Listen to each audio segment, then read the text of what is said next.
Bwana Yesu asifiwe. Yaani hilo tunaweza tukalinganisha na sadaka ya namna gani?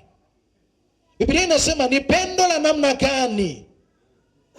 Ni pendo la namna gani mtu atoe uhai wake kwa ajili ya nani? Ya rafiki zake. Ni upendo wa namna gani? Bwana Yesu asifiwe. Bwana Yesu asifiwe. Unajua hata katika ndoa wanaume na wanawake wanasema nitampenda hati nini kifanyike? Hapa pa kifo mbona? Bwana Yesu asifiwe. Haleluya watumishi wa Mungu. Kuna mtumishi mmoja wa Mungu alikuwa katika siku zake za kuondoka duniani. Akaambia mke wake ya kwamba mke wangu, hata kama ninakufa bado ninakupenda. Kwa hivyo hapo anasemaje kuhusu kifo kuwatenganisha?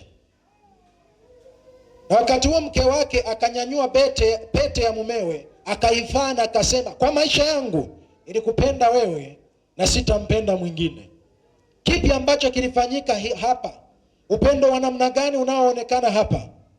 Bwana Yesu asifiwe. Na hata sasa huyo mwanamke huaga namuona anaishi peke yake. Maana aliweka ahadi ya kwamba sio kifo kitatutenganisha. Bwana Yesu asifiwe. Mimi hakuna kitakachonitenga na upendo wa Kristo. Nimeoleka kwake, yeye ni Bwana kwangu, na mimi ni bibi harusi ninayejiandaa katika hiyo harusi. Bwana Yesu asifiwe. Hatuzungumzi harusi ya mwanamke na mwanaume. Tunazungumza kuhusu siku ya Bwana. Bwana atakapoonekana mimi niwe tayari. Ni tangu lini bibi harusi, siku ya harusi imekaribia, na anaendelea kusalimia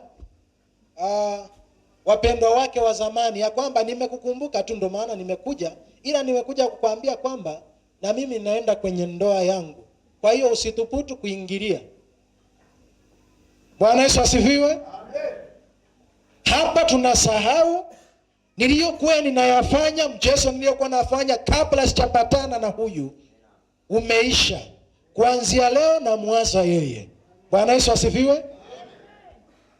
Nitumie mfano ambao ni wakubuni tu ila utatusaidia.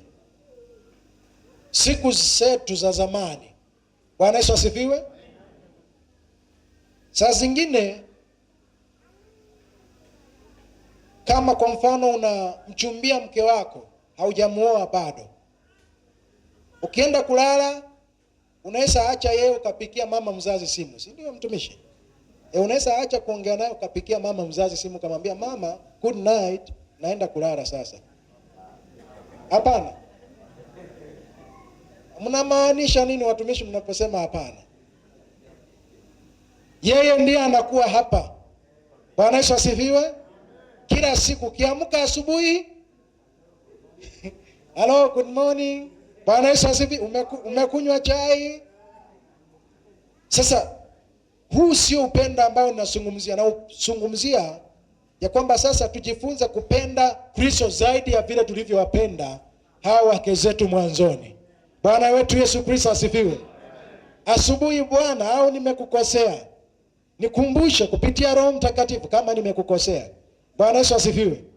Ni muda Bwana hatujaongea, na tumeongea saa 3 asubuhi na ni saa 4:30. Bwana hatujaongea. Bwana wetu Yesu Kristo asifiwe. Tusungumze kuhusu nguvu za Roho Mtakatifu zitendazo kazi ndani mwetu.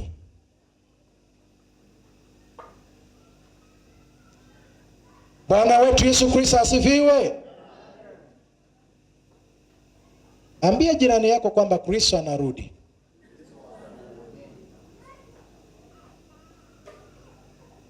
Kuna kitu ambacho tunataka tukijue. Wakati Kristo anashuka Yerusalemu, wakaanza kutandika nguo, wakitandika akitembea akiwa juu ya punda, na wakaita kwa mara ya kwanza, wakasikika wakisema Hosana. Bwana wetu Yesu Kristo asifiwe. Walikuwa wanamaanisha nini wanaposema Hosana? Ni kipi ambacho walikuwa wamekundua kuhusu Kristo wanaposema Hosana? Mtumishi yeyote aliye hapa, mwanatheolojia yeyote aliye hapa? Bwana wetu Yesu Kristo asifiwe. Kumbe Bwana kupitia Roho Mtakatifu anatufundisha vitu vilivyo zaidi ya maarifa ya mwanadamu. Mimi nilidhani kwamba kuna mtumishi hapa aliniambia mimi nina doctorate katika mambo ya theolojia. Bwana wetu Yesu Kristo asifiwe. Hosana.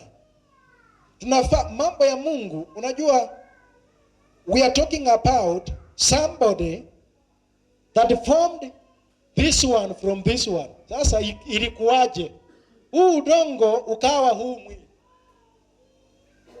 Nani anaweza elewa hiyo biolojia? Profesa Wanyama, wewe umekuwa mwalimu wa biolojia. Tuambie udongo process yake inaweza fanyikaje ikakeuka mtu?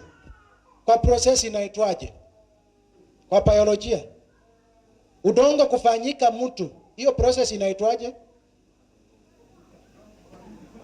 Udongo kufanyika mtu. Bwana Yesu asifiwe. Kumbe Mungu anapita hata biolojia. Bwana Yesu asifiwe. Haleluya, watumishi wa Mungu. Tunajua mwili wa mtu kuoza katika biology inaitwa decomposition. Mwili uliooza kupata uzima usimame inaitwaje? Process gani hiyo?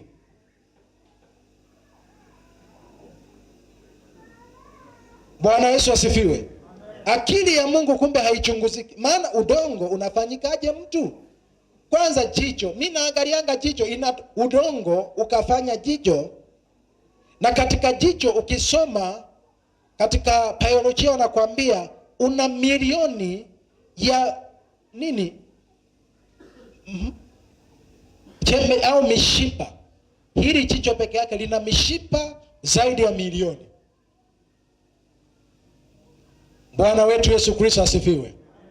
Yaani ni kukutazama hivi, sio kwamba kuna processing vile kompyuta zinafanyanga ndio sikujue.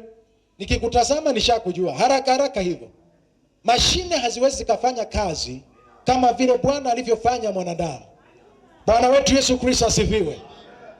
Swali ni, nawezaje kumkosea mtu wa namna hii? Kama alisema hili ni baya na kupali, hilo ni baya, sifanye. Kwa nini? Kama anaweza fanya udongo, angalia makucha yako. Umeyaona makucha? Bwana wetu Yesu Kristo asifiwe. Alitoa sehemu ipi? Wanaona wenye wale wanaofunjika miguu wakipelekwa hospitali hawawekewi mfupa, wanawekewa chuma. Ndio peke yake kinaweza patikana. Lakini nimeshuhudia na macho yangu mtu aliyefunjika mguu wake mara 3, walipomwekea mkono mifupa ikashikana tena. Sasa hii ilitoka wapi? Ni zaidi ya akili za madaktari. Bwana wetu Yesu Kristo asifiwe. Kuna siku daktari alinitusi na alitusi imani yangu. Akasema mimi nakutibu ila atakayeponya ni nani? Ni Mungu. Kwa nini singeenda kwa Mungu direct nikakuja huko? Huyu ananitusi. Bwana Yesu asifiwe. Kuanzia sasa naendanga kwa Mungu anayeponya direct. Haleluya, watumishi wa Mungu. Semi kwamba kwenda hospitali ni dhambi. Hapana. Lakini sasa hivi walinifunza huko siri. Kwamba nikiwa mgonjwa nikimbie kwa nani? Kwa anayeponya kupitia madaktari. Maana mimi ninamjua. Bwana wetu Yesu Kristo asifiwe. Haleluya, watumishi wa Mungu. Tunazungumza kuhusu nguvu zitendazo kazi ndani mwetu. Nguvu zilizofanya mfupa ukapatikana ndani ya nyama zako. Nguvu hii ilikuwa nguvu, mtumishi. Haikuwa kawaida. Hii sio process.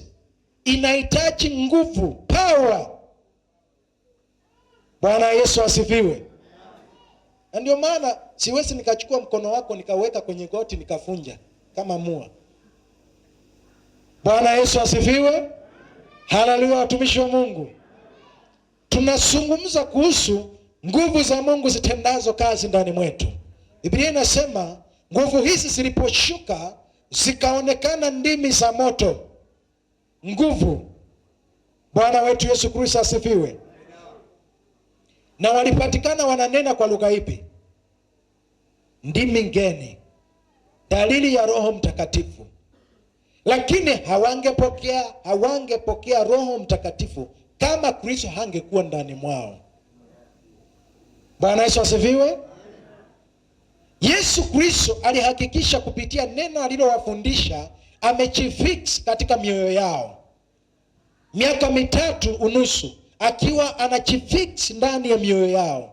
Alipoona yupo sawasawa ndani ya mioyo yao, akasema ngojeni sasa. Bwana Yesu asifiwe. Haleluya, watumishi wa Mungu. Robot, nani anajua robot? Sisi wanadamu tuko kama robot katika mikono ya Mungu.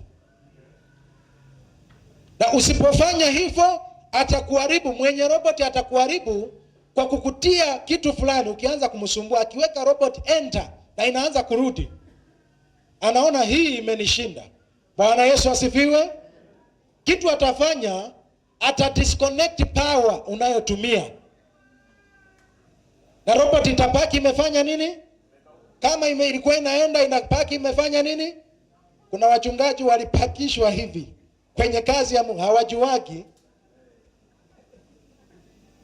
Mtu wa ndani anayetenda kazi alipaki amefanya nini? Ila nje wao wapo pisi na Biblia. Bwana Yesu asifiwe. Mnaelewa ninachomaanisha?